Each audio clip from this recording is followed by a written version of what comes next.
Metalheads, sharpen your horns. Every Monday, Metal Mondays from Metal Blade Records storms onto bravewords.com with a brand new interactive audio trivia battle. Test your metal knowledge, crush the questions, climb the leaderboard, win prizes, earn bragging rights loud enough to rattle the crypt. Think you know Slayer, Cannibal Corpse, Gwar, Merciful Fate, and the deep cuts hiding in the Metal Blade vault? Then prove it.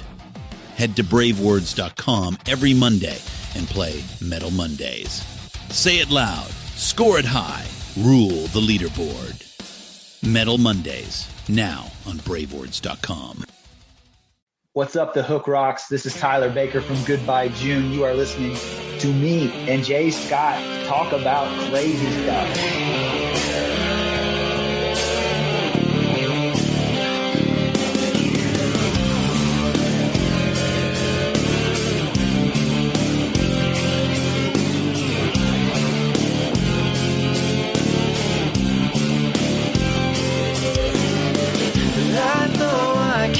Connect, I know that I've grown up.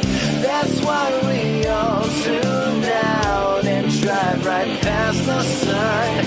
Where all that lives and shines is in our urgency.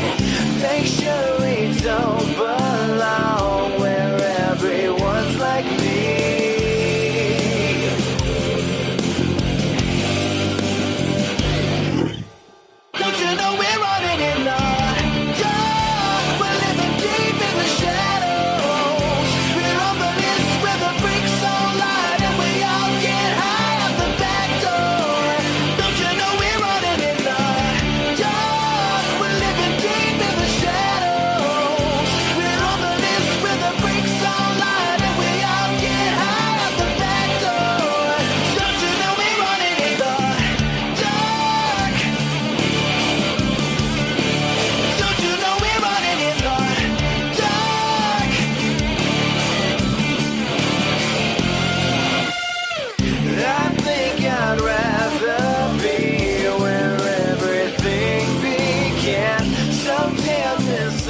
What's happening, everyone? Welcome back to The Hook Rocks, the ultimate rock community podcast.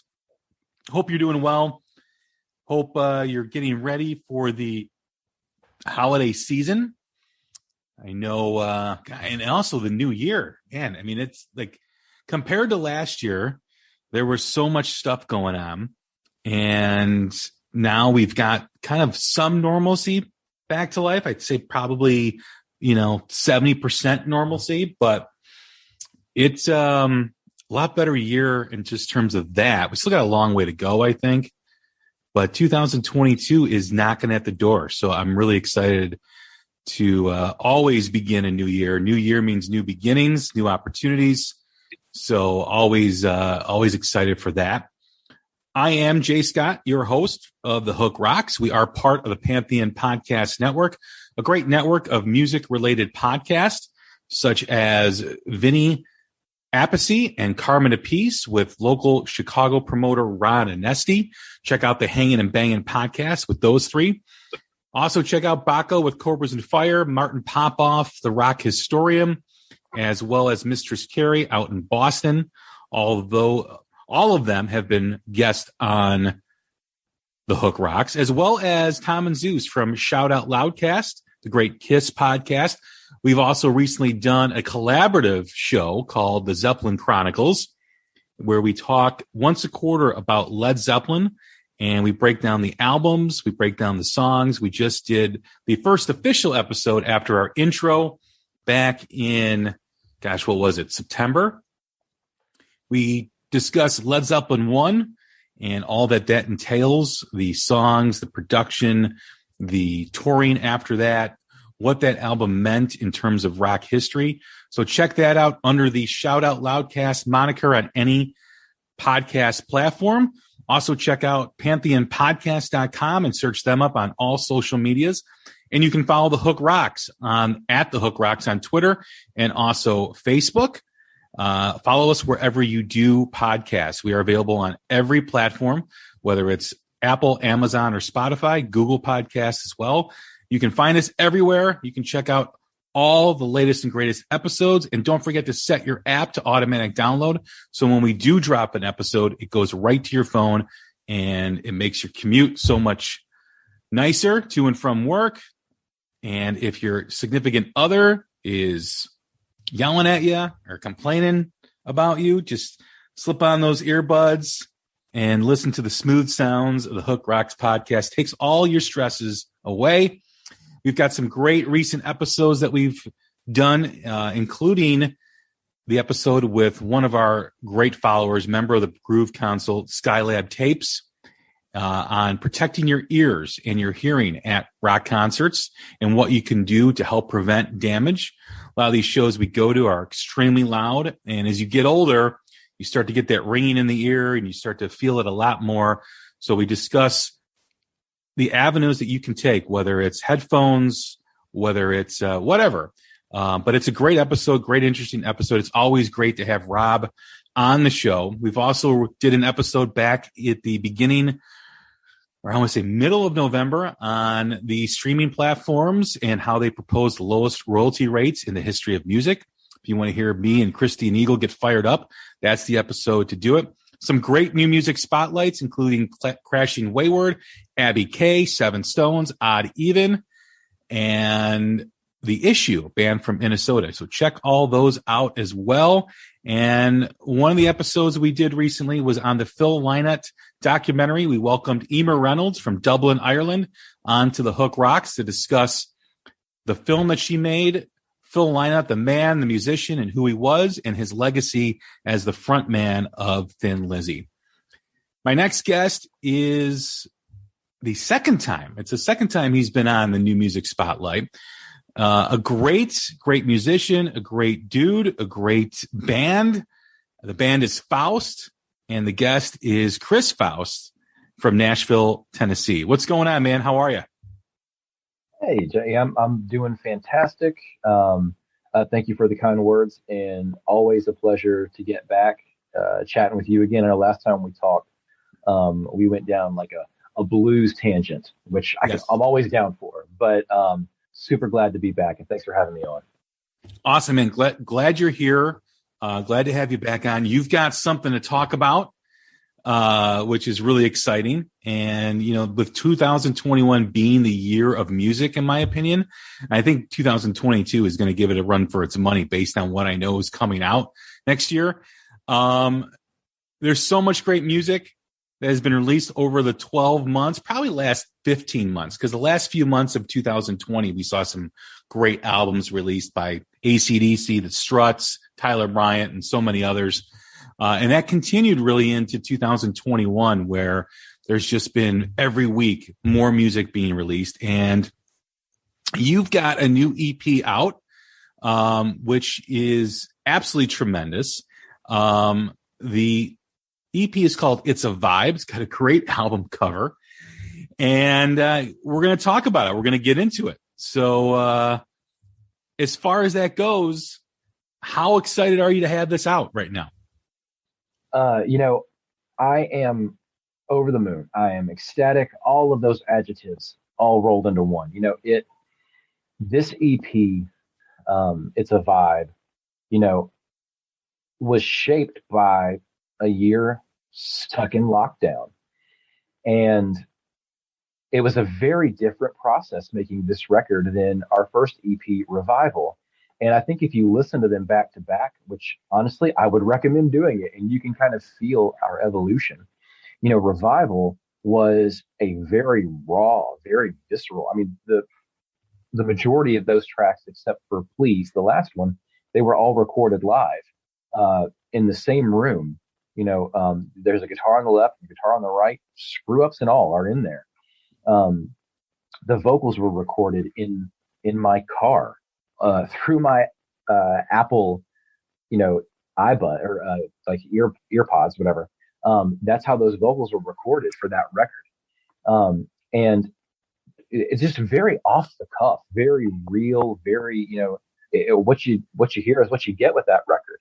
But this new one, there was a lot of introspection and a lot of just thinking. All of us had a lot of time to think. and a lot of time to listen, and that's pretty much all I did over the pandemic was listen to just insane amounts of music, getting into a lot of things that I hadn't gotten into before. And then, how that listening experience kind of shaped my emotional state during the pandemic. And that's what a lot of these lyrics came out of. And, two of these tracks on this record are two tracks that I had recorded previously, one that was unreleased and another that was released in a very different state when I was 14 years old or 15 years old. So, a long time ago, but able to revisit them with this, fresh state. I don't know, I'm just really excited. I think this EP really sets us up to kind of go to the next level. I think from a sonic perspective, I think it pushes us in a very, a much more approachable, sonic area than maybe the first EP did. And, you mentioned the cover. The cover is of me as a child. Both my parents were musicians, and my mom snapped this of me as a kid. And for me, rock and roll, it's a vibe. It just is, it's so much to me. The music is obviously important, but it's about attitude. It's about the state of mind. It's about that, just the cool factor of it, and that's kind of where we landed with this record cover and the name, is that it's a vibe. Rock and roll is a vibe. So that kind of sums up the experience. But man, we're just so excited to get this out and, in the ears of our listeners. And hopefully, since it is a more polished, a little more hook driven record, that, we're hoping that we can kind of expand our audience. And so far, it was released on December 3rd, not that long ago, that we're seeing kind of the results of how this sound has really pleased our existing fan base, but really opened us up to a younger demographic and a younger audience. So we're super excited. You should be excited because the EP is awesome. And, listening to it, there's a ton of evolution with you guys on this. I mean, I didn't really know what to expect. There was a little bit of previews here and there that I saw. But when I turned it on, I should say, it's a huge step for you guys. It really is. And I thought it's such a natural next step too, as well. It didn't sound like you were forcing yourselves to try to get into a box that sometimes artists do. I think that this was probably over time, which was happening because, the last EP was a little bit more raw, like you said, but it also had more of a grungy type of feel. Where it still has that element in there, but it's more of a straight ahead rock album, and which I found really pleasurable in listening to it. Was that evolution that you talk about? Was that something that you were striving for, or it just happened because of things going on in the world, or things that were going on in your head in terms of what you wanted to hear? It's a combination, right? I think, that first record, the both records kind of happened at very pivotal points, in my life. That first record, it's very raw, it's very visceral. But 100%, I had lost a job. It was very scary. There was just a lot of unknown, and there was a lot of anger, and I think that definitely came through on that record. Whereas this pivotal moment was a global pandemic. And, the only way I can describe that is just absolute uncertainty. And I also had a child in April. We had our second kid in April, and you throw that in the mix in the middle of this pandemic, and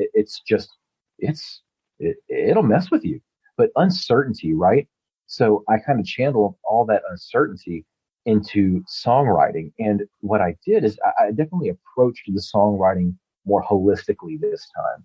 uh, the majority of the tracks were either written, solely by me or by myself and Todd, our drummer. And we sat down and we wrote them from start to finish. It wasn't a, let me take this guitar riff and see where this takes me. It was like, no, this is the vibe. This is the direction.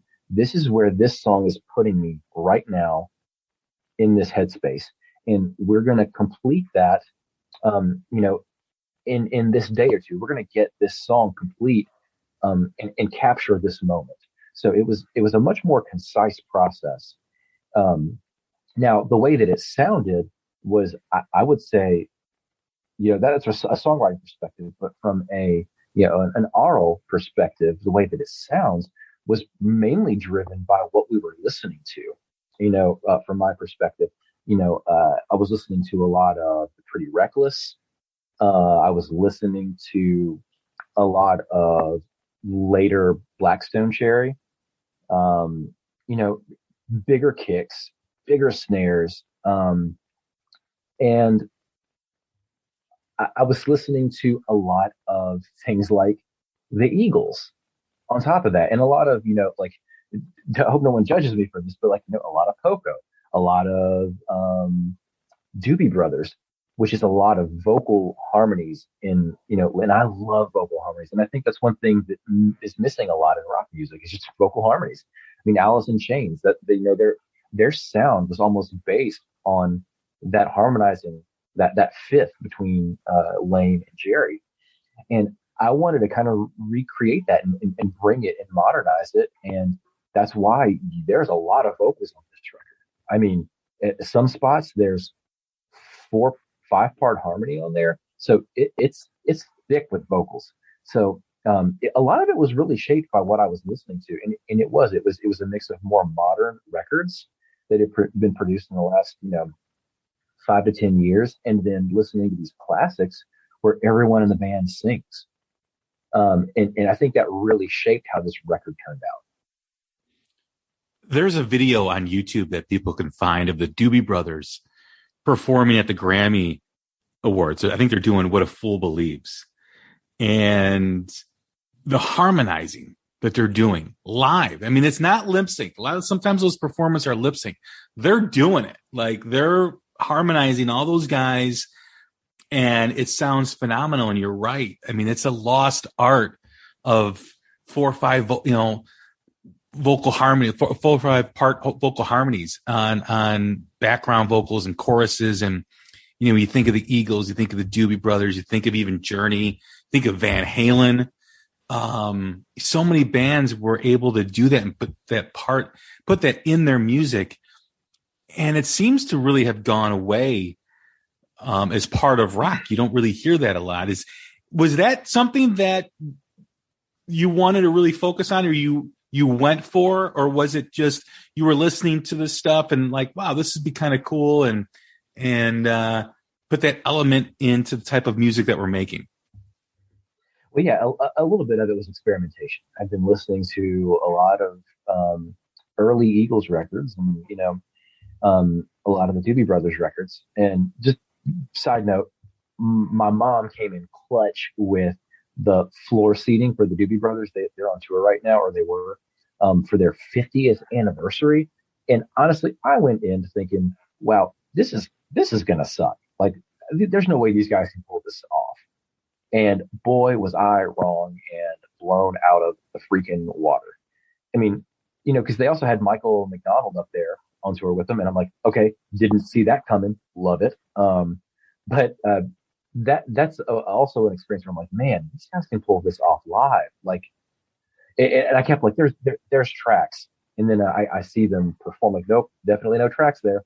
But you're right, it's a forgotten art, and I think minus a few acts, as soon as you get into the late 90s and nu metal kind of becomes that primary source of rock music, or heavier music, you have baritone vocalists, which don't utilize, multi-layered vocals. And then it's almost, for me, it's almost disappeared in modern rock music. But I'm hearing all this stuff with these classic records. I'm like, man, I at least want to try this. And there was a track called You'll Never Know. And that was that was originally written when I was 14 years old, and re-recorded it for this record. And like, you know what? Let's just thicken this thing up. Let's just give it a shot and see what happens. And it worked. And I'm like, okay, well, there's that one. Let's see how it sounds on The Dark, which is our single, or our first single off of the EP. And I took that verse track, that verse melody, recorded that already. So now I'm revisiting the song. Let me lay down a harmony on top of that, see how it sounds. I'm like, oh man, this sounds so cool. So it was just kind of like, well, if it's working on this track, it's working on that track. Let me just keep going and see how far we can take this. So it was definitely a risk and an experiment that I feel, at least sonically, has paid off. I think it makes the record really rich, and hopefully listeners can take a listen to it and, hopefully be surprised. What were the challenges of making this record during the pandemic? And I mean, I've heard logistics and doing things remote. Did you experience any of that stuff? Oh, absolutely, we did. I unfortunately fully vaccinated, which I highly suggest everyone do. But I still got COVID regardless, and I was out of commission for 4 weeks. I mean, it was pretty rough. And we had to learn to evolve and learn how to make music in different locations at different times. And the goal was to make a great EP through any means necessary. And, we had a problem and we found the solution. And the solution for us was, okay, so here is the dummy tracks. All right, now Todd, go lay down the drum track. Okay, now let me lay down this guitar part. Okay, hey Brian, here's this part thus far. Send me your guitar part. Okay, let's edit it. Okay, we might need to go back to the drawing board. So it was just a lot of communication and a coordinated effort between all the members involved. And I think because all of us had this same get it done mentality, especially myself and Todd, we were able to just make it work. It's because for me, the options were make an EP or don't make an EP, and we wanted to make an EP. So let's find the solutions to make it happen. We utilized, a lot of, file sharing back and forth, a lot of emailing back and forth. I'm a big efficiency guy. So we utilize things like Slack, where we can track, Slack is like a professional messaging and file sharing platform. A lot of big, organizations and companies use it to communicate. A lot of marketing departments use it. And well, why don't we use it? It makes complete sense. Let's throw in a mix, and then everyone makes their comments to that specific file. And then I'll make the edits and your files, dump them in, do another, stereo mix, drop that into the platform and let people make notes. So we have this really interesting, and maybe one day I can release that. People can take a look at, hey, here's the first mix. Here's what it sounded like. And then here are the notes that we made on it, but that's kind of how we made it through. As far as writing, everything was happening, in the world, and I've talked about this several times on the podcast. But for you, when you picked up the instrument after seeing all these things and going through going through all this like everybody's doing, how was the tone different in the way you played and the way you wrote? It definitely did. And it kind of depended on the day.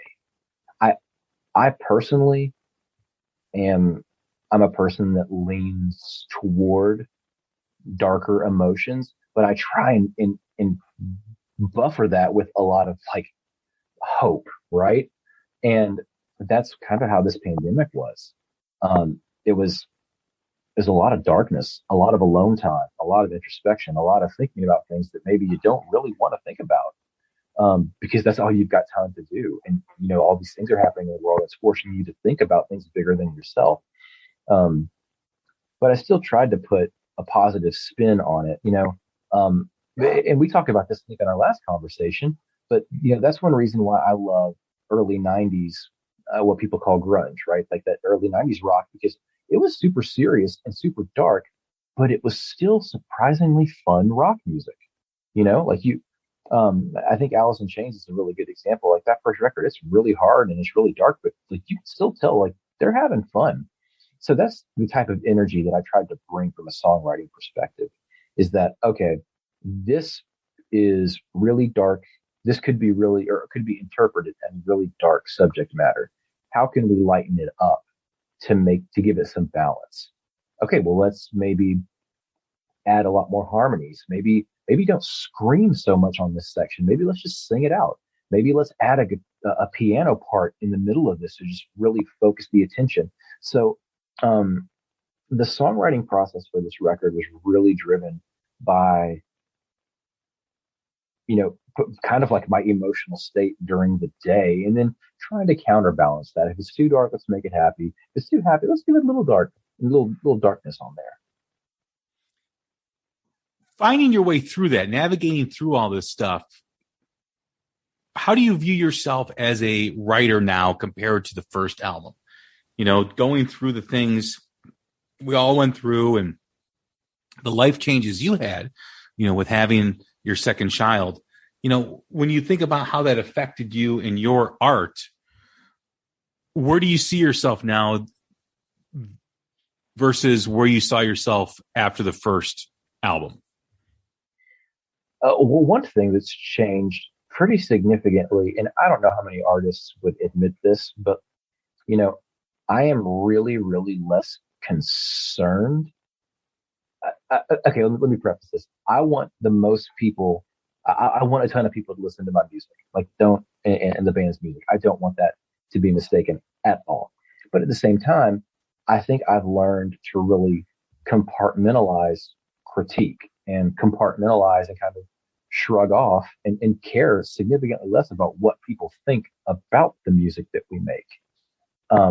And I think that's one bonus to the pandemic and having the second child, is that like, this is, for whatever reason, it's kind of taught me that, no, this is still my art. Like it's definitely a business, and there's, you still have to look at, conversion rates and all that stuff. But like when it comes down to it, it's still an art, and it's my art. It's our art. It's Todd's art that we are putting out there for people to experience and apply their own experiences to. So that's one thing that it's really done and helped me with, is really just care less about what people think and just make the music that we want to make. And it just so happens that I think with this EP that we definitely wanted to make more of, a more popular record. When I say popular, like The Dark is our single. Like there's no guitar solo in it. It's pretty basic as far as, verse, chorus, bridge, chorus, nothing groundbreaking there. But I mean, I still want and hope that people can connect with it. And that's what all of this is about, is just making connections with people and hoping that they can see, or can derive, some sort of happiness or some sort of resolve from listening to this music. When you are trying to evolve as an artist and push yourselves and challenge yourselves, sometimes it comes easy, and sometimes you really gotta find it. What was this recording like for you? Was it easy for you to meet that challenge or go down that road of challenging yourself? Was the evolution, the natural next step in your career as an artist? What was that like for you? Well, if it's easy, you're doing it wrong, in my opinion. If it comes easy, you're doing it wrong. I think the best albums in history come from experimentation, and experimentation is, failure, failure, failure, failure, failure, and then success, right? I don't know. My favorite artist of all time, my biggest influence is Prince. I love every bit of his catalog. And I mean every bit of it. And one thing I really admire about him is there is a lot of change from record to record, especially when you get past like the year 2000. Once you get past like the gold experience in the like mid 90s, late 90s, it's like every record is different. Hey, if I want to make like a record with myself and a piano, now that may not have been hard for Prince. That would be incredibly hard for me to do. But what I'm getting at is that, yes, it was hard. And to me, it should be hard. You should push yourself. When you push yourself, you get new experiences. When you get new experiences, you become a better artist. You expand your repertoire. I played piano on this record, which, God, the last time I played piano may have been when I was like 10 years old and taking piano lessons. It did not come natural. It's very hard. So, but I played piano on this record because I thought that it needed it. And okay, well, let's meet that challenge head on and let's expand our repertoire. So yeah, I hope to continue to push myself.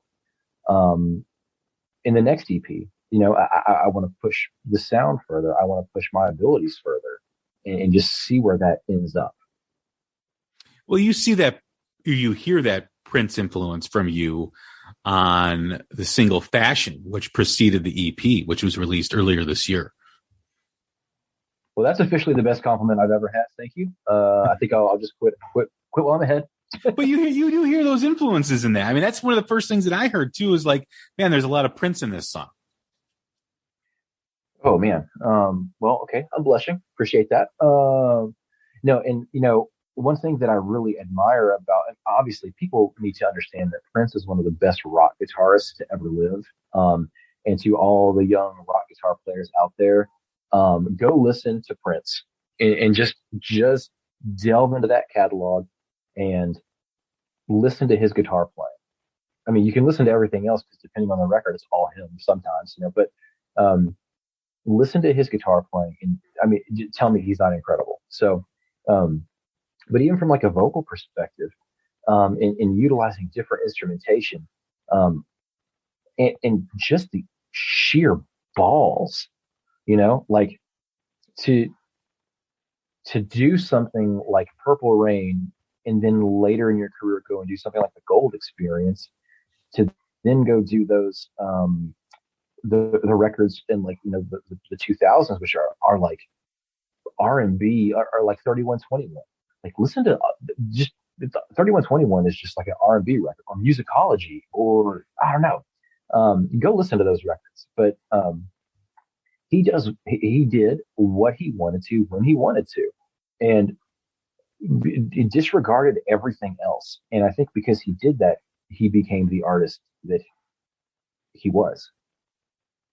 And I would love to emulate that. Well, I think there's a certain point with artists like him where they've gone down so many avenues and played so many different styles, and it almost becomes normal to them, to stay out of that box that his fans want him to stay in, right? I'm sure every Prince fan would have been fine if he just kept pumping out Purple Rains after Purple Rains, and they would have been fine with it. But, and there's really only a handful of artists that can kind of stay in that lane where they don't venture too far off. But I think in terms of being an artist, you need that constant challenge. You need that constant change. And I think if any artist is an example of that, is Prince.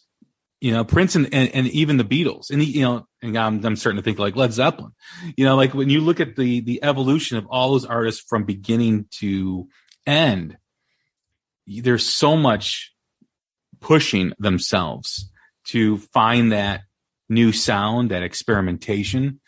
And I think that's exciting. I find that exciting as a rock fan when someone does it, and it's not always going to work. There's going to be some clunkers.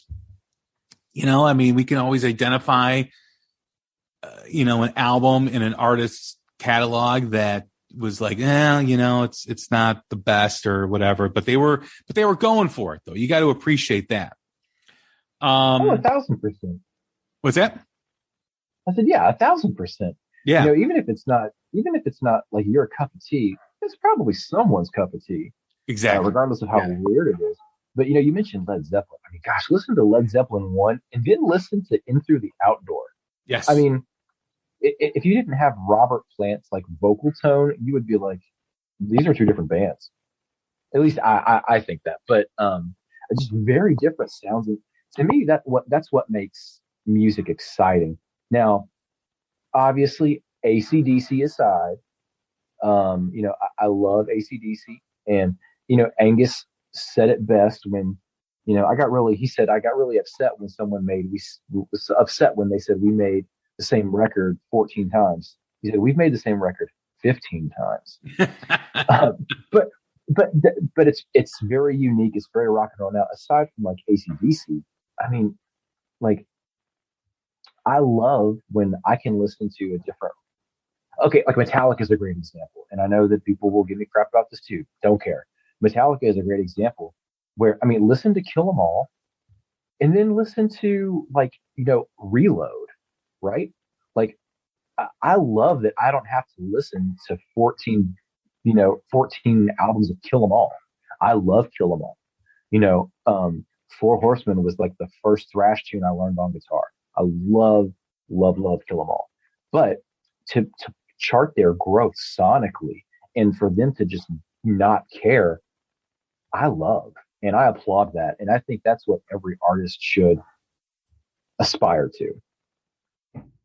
Yeah, no, I had a really interesting conversation about this in the first interview I did with George Lynch about, that how fans hate it when their favorite artists try to evolve, try to do something different.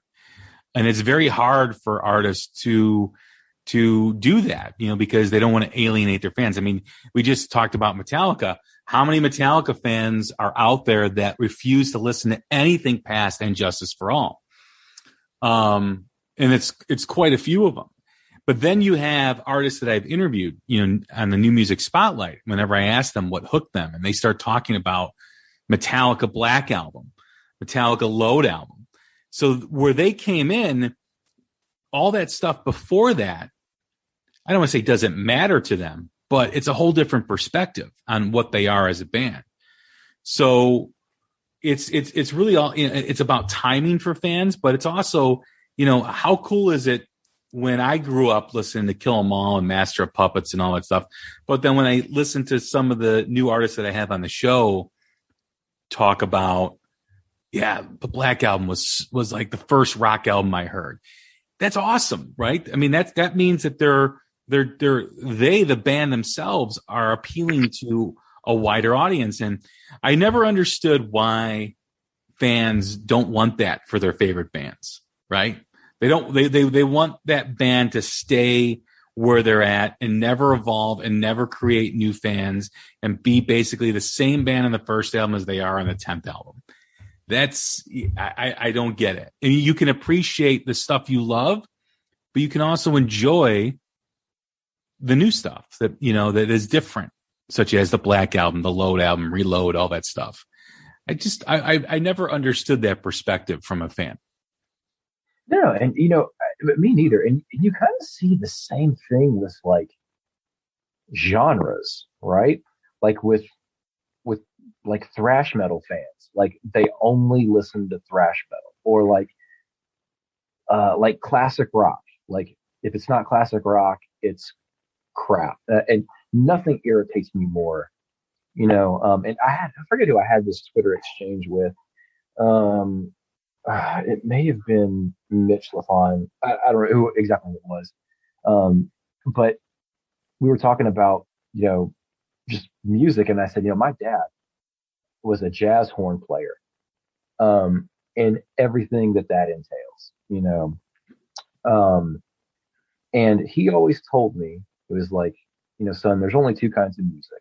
There's good and there's bad. And the best part is you get to decide which is which. And he would always follow that up with something like, but don't you suck?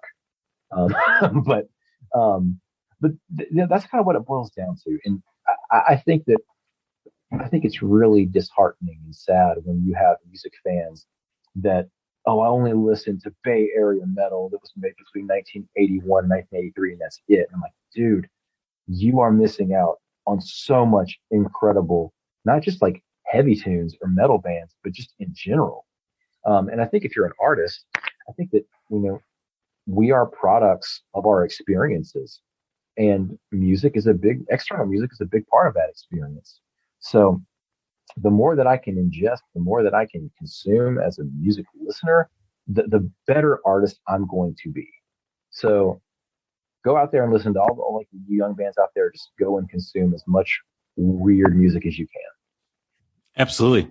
You mentioned it's one of the songs that you wrote when you were 14 years old.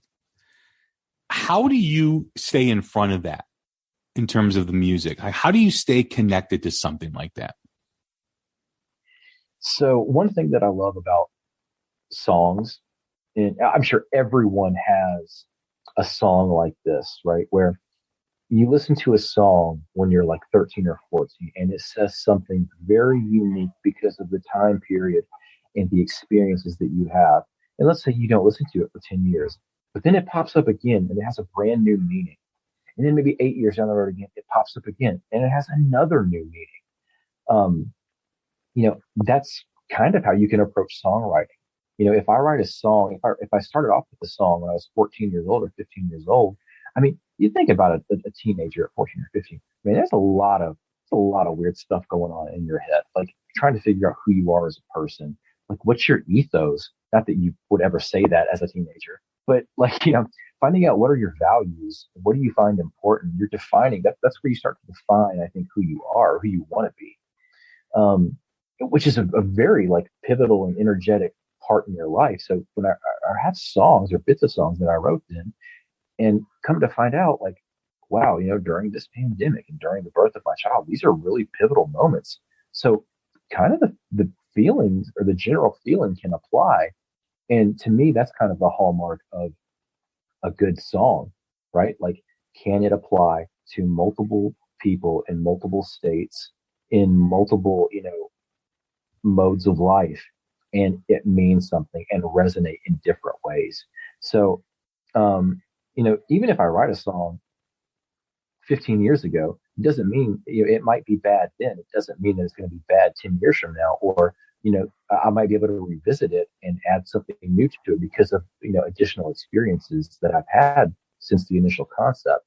So staying ahead of that stuff is really just, I think, being in tune with, how you're feeling as just a person, but also, being able to listen to a different music and apply what you've listened to and learned.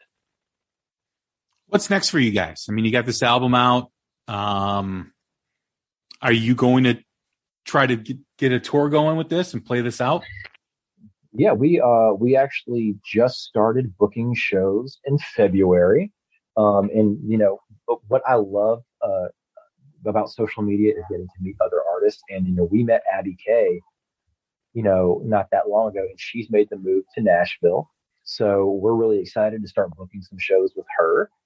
There's another great local band here in Nashville called the Ivans, which I would totally recommend you guys go check out. And anyone listening, please go listen to their stuff. Love it. But yeah, we started booking for February, and we're just going to kind of see where it takes us. I love playing live. I love being on stage. And what you're going to see different, this time around is there's going to be a significant amount of the set where I don't have a guitar. There's going to be two other guitar players. We've added another guitar player. So some songs, there's going to be 3 guitars on stage. But at some point in the set, you're going to see me without a guitar, which I'm actually super stoked about, because I love getting to like move around and jump around on stage. I'll do it with a guitar, but without the added weight of a Les Paul, hopefully I'll be able to do some more, crazy on stage antics or something. But yeah, so we're looking at playing shows, and then we be in perfect, Prince mentality. We finished that EP and we're already working on the next one. So, and that one is taking us in a very different direction. And, that one will probably be released in the next, 4-ish months.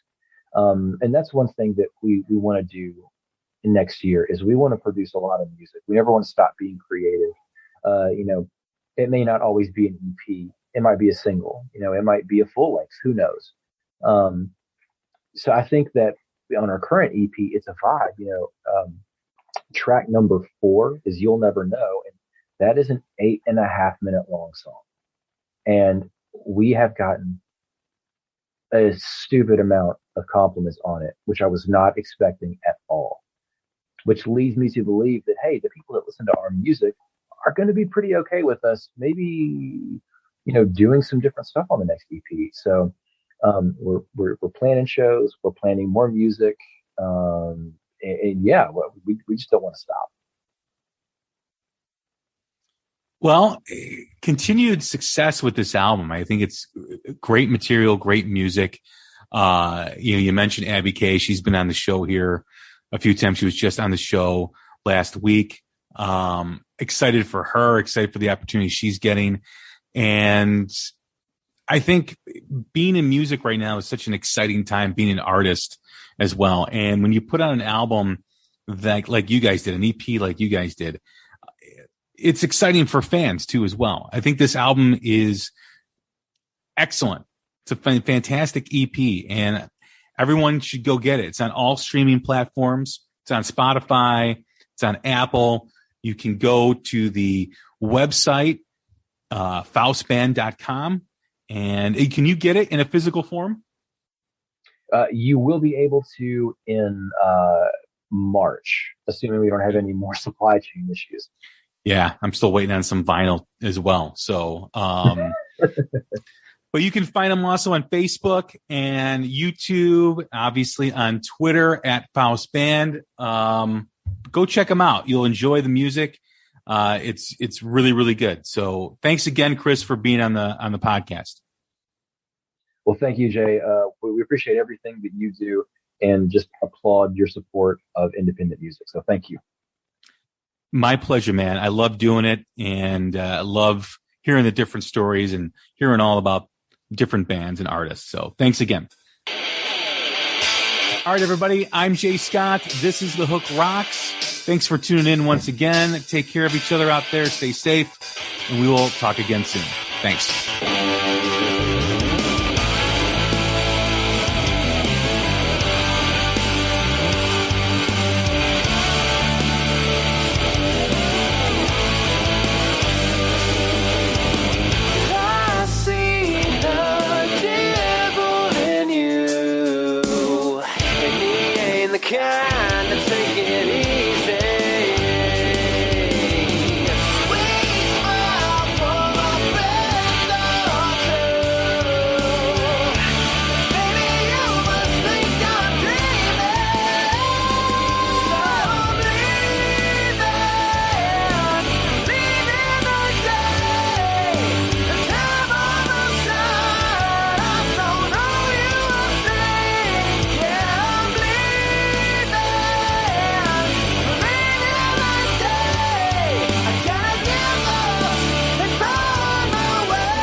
300 Favorite Albums with James Campion. I don't think there's an album I know better front to back. I learned how to play guitar to a lot of these songs. If I could pick one record to hand someone and say this is what it feels like to be a woman, it would be this record. You know, the engineer that was recording the album for us was a novice engineer. He was really the janitor. The first half of these sessions for the album were totally improvisatory in the sense that they went into the studio and just dealt with whatever happened. There was space that was left for these listeners to kind of discover it for themselves. That they would say, yeah, my parents listened to it, but I had to build my own relationship to it. Happiness, good living, peace, love, rock and roll. I just feel like this album is such a wonderful translation of that concept. People understood they were in a world historical moment, and it felt like it was going to last forever. In fact, the infinite spaces that they explored in The Giant Now is part of what made that explosion so huge.